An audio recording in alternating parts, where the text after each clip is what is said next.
Hey Tool Nuts, I'm Doug with toolnut.com. Today in this video, we have the brand new DEWALT 60 volt max brushless 12-inch slide dual bevel compound miter saw. So this is the replacement for the previous model, the 780. This is the DCS781. Biggest changes overall is less weight. This is now just over 50 pounds on this one. More compact.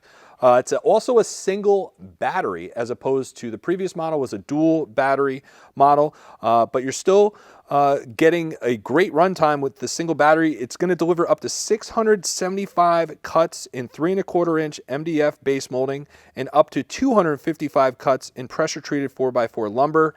Another new thing on this is the Regenerative Braking Technology, which extends runtime by redirecting lost energy back into the battery. So really cool, you know, again, new drivetrain design on this. You can see, really compact.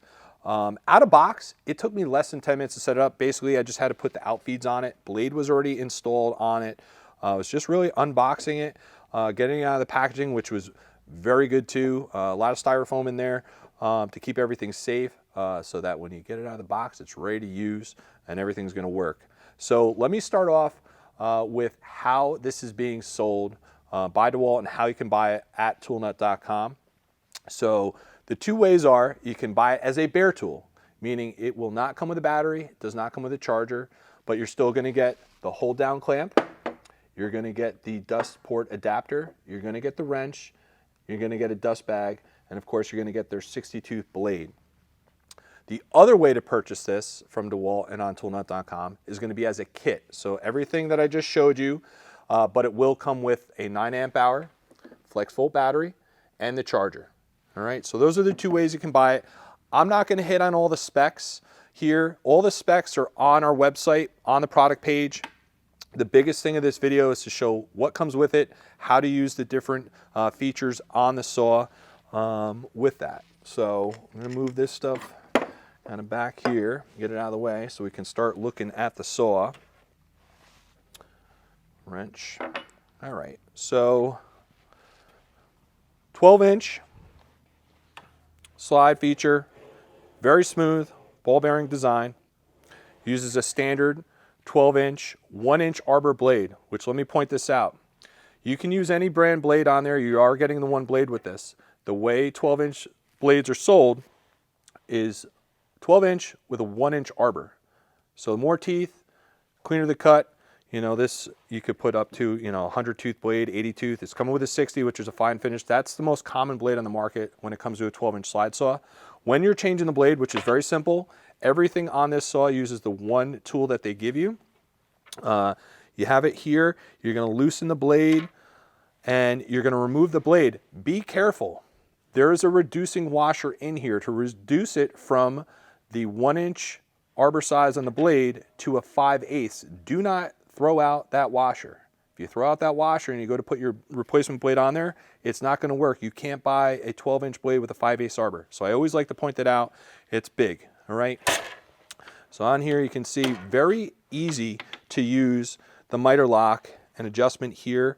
On the miter you can go from 50 degrees to 60. Really nice stainless steel rule here. You can see there's detents in here. This handle they made so you could use with gloves. It's over large, you know, so you can still get and unlock it here. All the detents stop at the more important, you know, degrees on the scale. And you can see it locked in there at 0 automatically. Again, just push this to move it, slide it. And then if you want to stop and lock it in between where there's not a detent, just very simply lock this down and you're not going to move. You know, I still do it in the detents, just out of habit. It's always good to do that. Make sure that everything's locked in place when you're ready to make your cut on that. You can see here, really nice oversized handle for carrying when it's in this position. Right there, you have a safety trigger lock here. And then this is for your CUTLINE or your work light, which we'll show you once we power this up. I'm going to do everything right now, show you everything without the battery in it. Then we'll power it up here in a couple minutes to show you everything here. And you can see Really nice new design here, single battery as opposed to the dual battery from the previous model on this.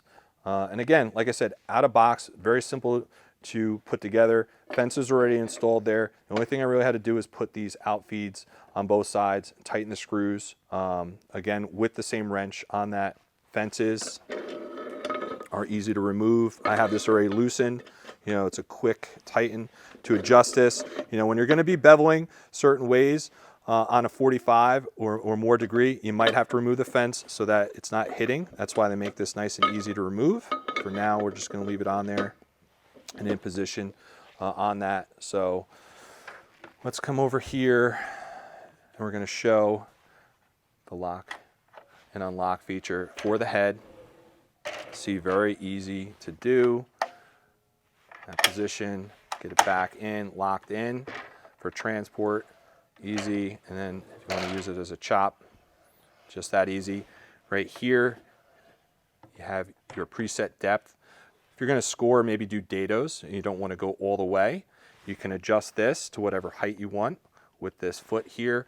And then if you need to go back to your standard cutting, you just flip that up and go back to it. And again, then if you need to go back and make repetitive score marks, dados, you can flip that down quickly and go back into that. All right, so that's how that works on that. Dust port.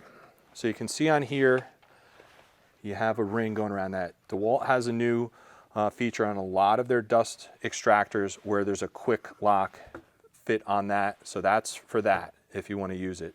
They also did give you this adapter to work with that. Just goes over that, very easy.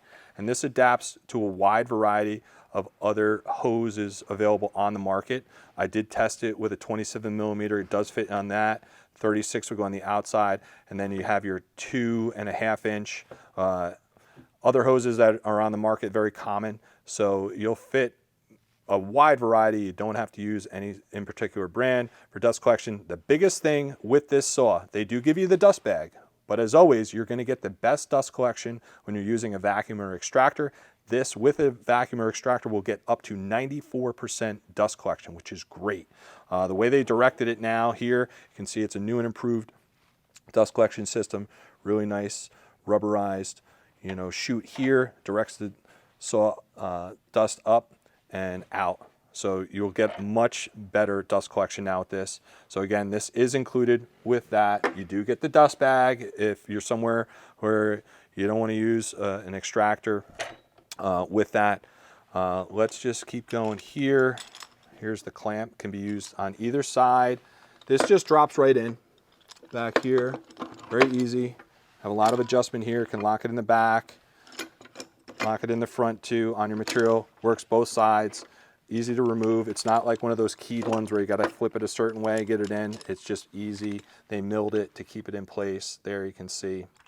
That's also included. I'm going to come around this side. You stay there. So the wrench, that comes with it. It's all one.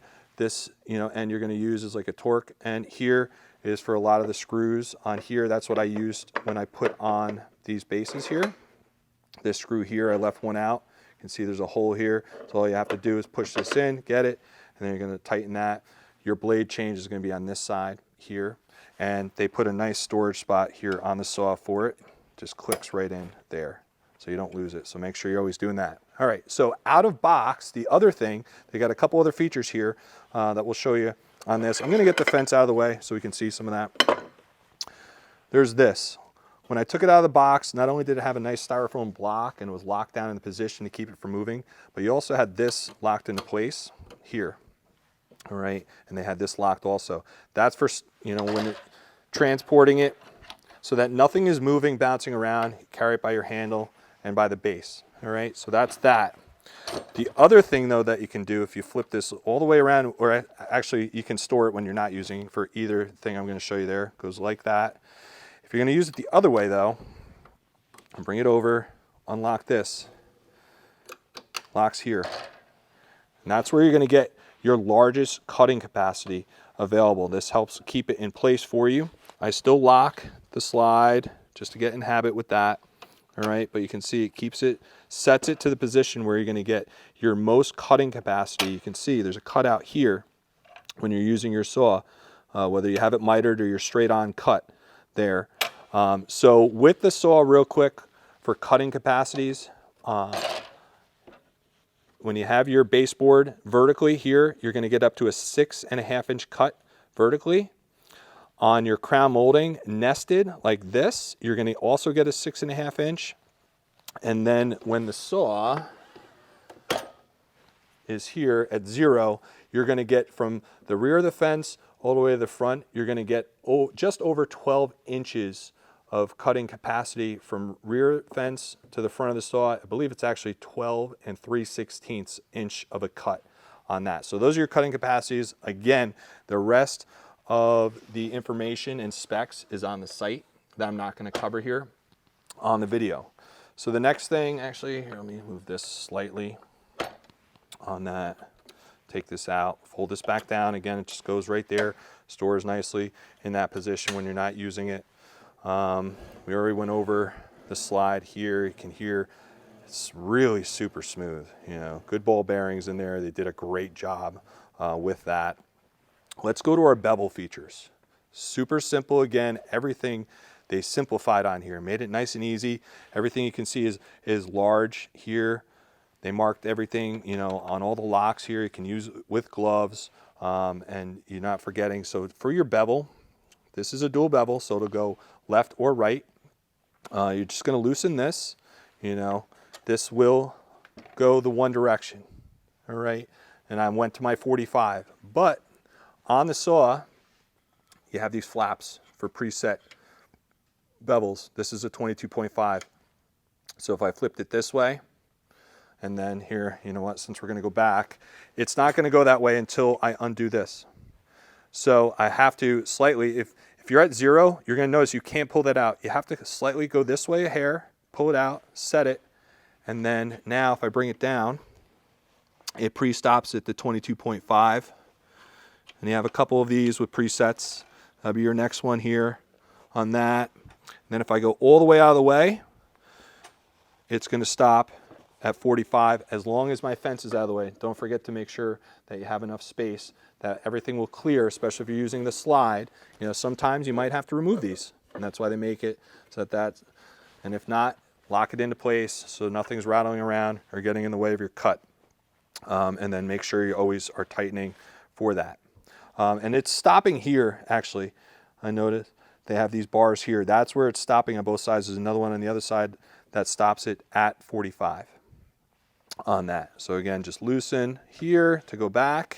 We're going to bring it back. Now, this is still, it's going to go both ways now if you leave it in that position. If you want to stop it, the preset 0, go back, hear it click. I went back, now it won't bevel that way again.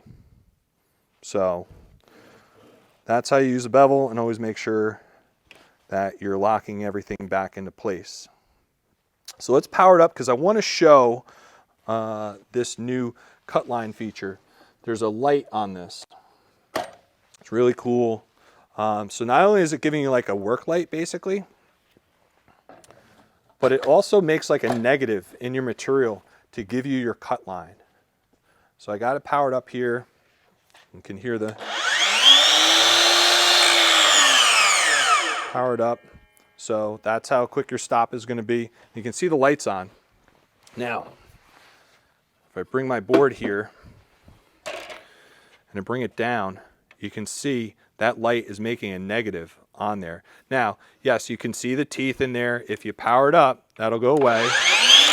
And if you have your mark there, that's where you're going to make your cut. So that, I love that the saw has not only a work light in it, but it creates a cut line for you. It makes a negative on your material. So I think we covered everything there. For the rest of the specs and details, or if you want to buy this product, check it out now at toolnut.com.